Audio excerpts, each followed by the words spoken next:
Terima kasih Anda masih bersama kami dalam Newsline. Kita akan lanjutkan informasi di siang ini. Ada Majelis Hakim Pengadilan Negeri Jakarta Selatan yang menolak pra-peradilan yang diajukan oleh Nadiem Makarim. Putusan ini membuat status tersangka Nadiem tetap dan sah berlaku, serta kasus dugaan korupsi yang menjeratnya pun terus berlanjut. Berikut pembahasan putusan oleh Hakim Tunggal I Ketut Diarpawan di Pengadilan Negeri Jakarta Selatan di hari Senin siang ini. Berdasarkan pertimbangan di atas, maka ternyata permohonan pra-peradilan pemohon tidak beralasan menurut hukum dan sudah sepatutnya ditolak. Menimbang bahwa oleh karena permohonan pra-peradilan pemohon ditolak, maka biaya yang timbul dalam perkara ini haruslah dibebankan kepada pemohon sejumlah nihil. Mengingat pasal 77, pasal 1 angka 2 ayat pasal 1 angka 2 dan angka 14, pasal 17, pasal 21, Undang-Undang Nomor 8 Tahun 81 tentang Hukum Acara Pidana, Pasal 2 Ayat 2 Perma Nomor 4 Tahun 2016 tentang larangan peninjauan kembali putusan pra-peradilan dan peraturan perundang-undangan lain yang bersangkutan mengadili: 1. Menolak permohonan pra-peradilan pemohon. 2. Membebankan kepada pemohon untuk membayar biaya perkara sejumlah nihil. Demikianlah diputuskan pada hari Senin tanggal 13 Oktober 2025 oleh Terdakwa Vanessa, Hakim Pra-Peradilan pada Pengadilan Negeri Jakarta Selatan, dan diucapkan dalam sidang terbuka umum pada hari dan tanggal itu juga oleh hakim tersebut dan dibantu oleh Mangarana Simangora SHMH, panitera pengganti, serta dihadiri oleh kuasa pemohon dan kuasa termohon. Demikian putusan yang telah kami bacakan pada kuasa pemohon dan termohon.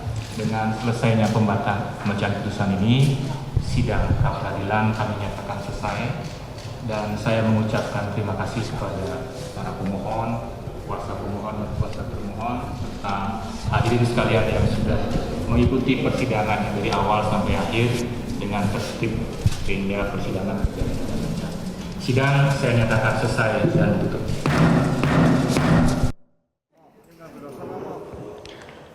Pemirsa, hari ini Pengadilan Negeri Jakarta Selatan membacakan putusan sidang pra-peradilan terhadap penetapan tersangka Nadiem Makarim. Dan informasi selengkapnya kita sudah terhubung dengan jurnalis Metro TV, ada Andre Septian yang akan melaporkan langsung dari PN Jakarta Selatan. Andre, kalau kita melihat PN Jaksel memutuskan untuk menolak seluruh permohonan pra-peradilan. Kalau kita lihat juga ini ada beberapa poin. Yang pertama terkait status tersangka sah, kemudian penahanan juga sah. Apakah dengan penolakan dan juga poin-poin yang sudah disampaikan pada hari ini artinya akan dilanjutkan oleh Kejaksaan Agung?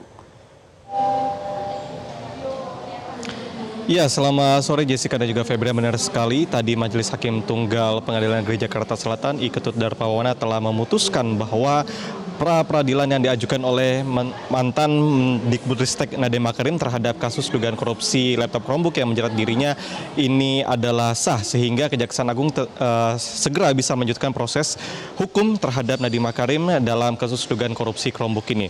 Tadi ada beberapa hal yang memang yang menjadi putusan hakim dalam pembacaan sidang putusan pra-peradilan yang pada intinya adalah menolak pra-peradilan yang diajukan oleh Nadiem Makarim tersebut.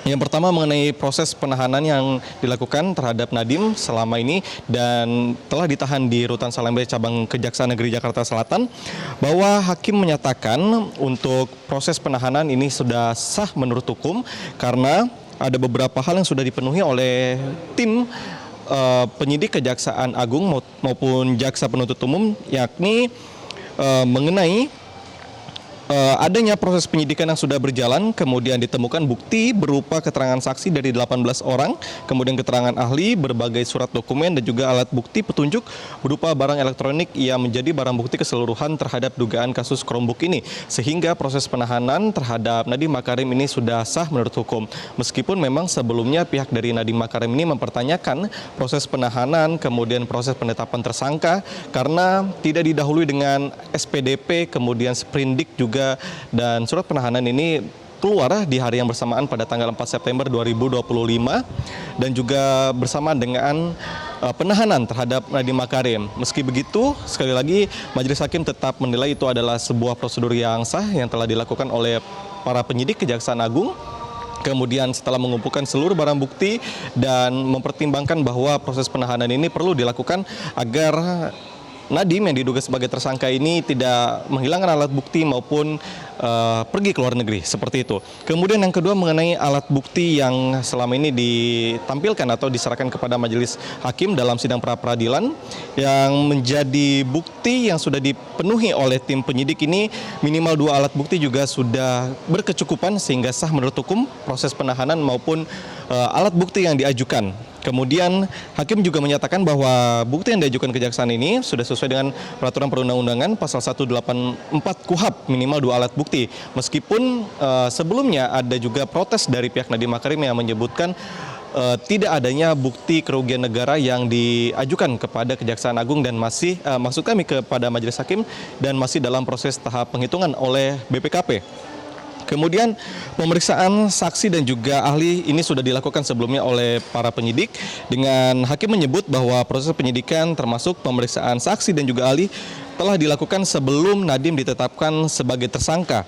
Kemudian kewenangan pra-peradilan yang tidak mencakup pembatalan mutlak atas status tersangka jika alat bukti sudah dipenuhi oleh para penyidik. Maksudnya apa? Maksudnya adalah hakim menyatakan bahwa meskipun ada keberatan kuasa hukum soal audit kenegaraan yang sudah saya sampaikan tadi atau aspek lainnya, hakim pra-peradilan ini tidak bisa masuk ke ranah substansi materi pokok perkara untuk membatalkan status tersangka jika bukti dasar ini sudah dianggap sah menurut hukum. Kemudian ada juga permintaan Nadiem Makarim dalam hal ini untuk tidak menjadi tahanan kota. Ini juga tidak dalam kewenangan hakim pra-peradilan, sehingga hakim memutuskan bahwa permohonan perubahan status tahanan misalnya dari status rumah atau kota, ini bukan kewenangan dalam pra-peradilan, dan ini juga merupakan salah satu poin yang ditolak oleh majelis hakim.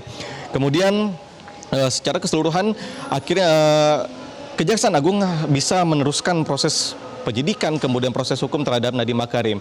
Nah, jika kita bergeser dari hasil putusan pra-peradilan pada hari ini yang telah menolak permintaan atau permohonan dari Nadiem Makarim, maka untuk status saat ini atau perkembangan Kejaksaan Agung dalam menyidik dugaan korupsi Chromebook dengan anggaran mencapai 9,3 triliun rupiah ini sudah menetapkan 5 tersangka. Yang pertama adalah Nadiem Makarim, kemudian yang kedua adalah stafnya, kemudian ada juga mantan Dirjen SMP, kemudian juga ada beberapa 2 orang lainnya yakni Juristani yang merupakan mantan staf ahli dari Nadiem Makarim, sehingga untuk proses penyidikan dugaan kasus korupsi Chromebook ini juga masih terus bergulir dengan total kerugian negara yang ditaksir oleh Kejaksaan Agung ini mencapai 1,98 triliun rupiah. Kemudian untuk dugaan kerugian negara yang mencapai 1,98 triliun ini, Dirdik Kejaksaan Agung Abdul Qor mengatakan bahwa dihitung dari selisih kontrak dengan harga penyedia dengan metode illegal gain dengan rincian item software atau CDM senilai 480 miliar, kemudian markup harga kontrak di luar CDM senilai 1,5 triliun rupiah. Untuk sementara demikian, kami masih akan menantikan atau langkah selanjutnya dari Kejaksaan Agung untuk apakah nanti bisa saja ada penambahan tersangka lain atau proses hukum yang dilanjutkan kepada Nadiem Makarim. Demikian Jessica dan juga Febrian. Baik, berarti proses hukumnya terus berlanjut ya. Terima kasih Andre Septian, jurnalis Metro TV melaporkan langsung dari lokasi. Selamat kembali bertugas. Jelajahi cara baru mendapatkan informasi. Download Metro TV Extend sekarang.